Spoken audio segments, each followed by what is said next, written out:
Hi viewers, Priyanka Manimekalai விவகாரம் இதுவரை முடிவுக்கு வராத நிலையில மணிமேகலைக்கு எதிரான விமர்சனங்களை விஜய் டிவியின் பிரபலங்கள் முன் வச்சுட்டு வராங்க. இதுக்கு நெட்டிசன்கள் திரண்டு சென்று பதிலடியும் தந்துட்டு வராங்க. குக் வித் கோமாளி நிகழ்ச்சியிலிருந்து மணிமேகலை விலகுவதா அறிவிச்சிட்டாங்க. அதுக்கு காரணம் பிரியங்கா அப்படின்னு சொல்லி நெட்டிசன்கள் பதிவிட்டும் பிரியங்காவுக்கு எதிரான கருத்துக்களையும் தெரிவிச்சிருக்காங்க. அதே போல மணிமேகலைக்கு ஆதரவு விஜய் டிவியின் பிரபலங்களும் ஆதரவு தந்திருக்காங்க. துணிச்சலான முடிவு அப்படின்னு சொல்லி வெளிப்படையா பாராட்டும் தெரிவிச்சிருக்காங்க. ஆனா என்ன காரணம்னு தெரியல, அந்த கமாண்டுங்களை அவங்களே உடனடியா நீக்கிட்டாங்க. பிரியங்காவும் மணிமேகலையும் வாதம் செய்வது போல வெளியான ஆடியோவும் டிலீட் செய்யப்பட்டுருச்சு. இதுக்கு நடுவுல குக் வித் கோமாளி ஆரம்ப சீசன்ல இருந்தே பங்கேற்று வரும் புகழ், பிரியங்காவுடைய நெருங்கிய நட்பான மாக்கப்பா ஆனந்த் போன்ற இந்த விவகாரம் பற்றி கருத்து சொல்லாம நழுவிட்டாங்க. இது ஒரு வகையில பிரியங்காவுக்கான மறைமுக ஆதரவா பார்க்கப்பட்டுச்சு.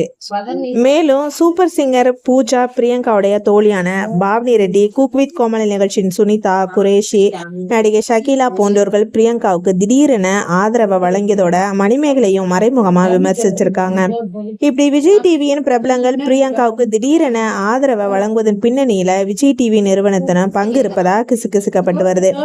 நாளுக்கு நாள் தன்னை இவங்க அனைவரும் மறைமுகமா விமர்சிக்கவும் பிரியங்கா சொம்பு என்று குறிப்பிட்டு சமீபத்துல மணிமேகலை வீடியோ ஒன்றை வெளியிட்டாரு. சொம்புக்கு எல்லாம் என்னடா மரியாதை அப்படின்னு கேட்டிருந்த கேள்வியும் அந்த வீடியோல சோசியல் மீடியாவில் வைரல் ஆனுச்சு. மணிமேகலுடைய இந்த பதிவுக்கு விஜய் டிவி பிரபலங்கள் தங்களுடைய எதிர்ப்பை மறைமுகமா வெளிப்படுத்திட்டு வராங்க. அந்த வகையில மாக்காப்பா ஆனந்த் ஒரு சொம்பு பதிவை போட்டிருக்கிறாரு. அதுல அமானுஷ்யம் என்று குறிப்பிட்டு அதுல இருந்து தள்ளி இருக்க செருப்பு போட்டோவை பதிவிட்டிருக்கிறாரு. இதை பார்த்த நெட்டிசன்கள் அமானுஷ்யம் என்று மணிமேகலைய மாக்காப்பா குறிப்பிடுவதாக கூறி கமெண்ட்களை பதிவிட்டு வராங்க. மாக்காப்பாவை போலவே டிஜே பிளாக்கும் தன்னுடைய இன்ஸ்டாவில் மணிமேகலுக்கு எதிராக ஸ்டேட்டஸ் பதிவிட்டிருக்கிறாரு. அதுல மாக்காப்பா ஆனந்தின் போஸ்ட் தன்னை ஈர்த்து விட்டதாகவும், தங்களை பற்றி அமானுஷ்ய சக்திகள் நெருங்காம இருக்க இதுதான் சிறந்த வழி அப்படின்னு செருப்புகளுடன் துடைப்பும் உள்ள போட்டோவை ஷேர் பண்ணியிருக்காங்க.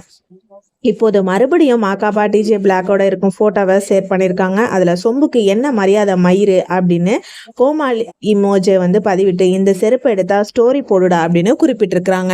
இந்த போஸ்டுக்கு பின்னணியில ஆடாத ஆட்டமெல்லாம் போட்டவங்க மண்ணுக்குள்ள என்ற பாட்டையும் பதிவிட்டிருக்கிறாங்க. இந்த செருப்பு துடைப்பம் பதிவு தான் வைரல் ஆயிட்டு வருது. எப்படியெல்லாம் ஒரு பெண்ணை அவமானப்படுத்த வேண்டுமா அப்படின்னு மணிமேகலின் ரசிகர்கள் ஆதங்கத்தோட கேள்வி எழுப்பிட்டு வராங்க. மேலும் இது பற்றி அப்டேட்கள் நம்ம தொடர்ந்து பார்க்கலாம். பாய் ஃப்ரெண்ட்ஸ், தேங்க்ஸ் ஃபார் வாட்சிங்.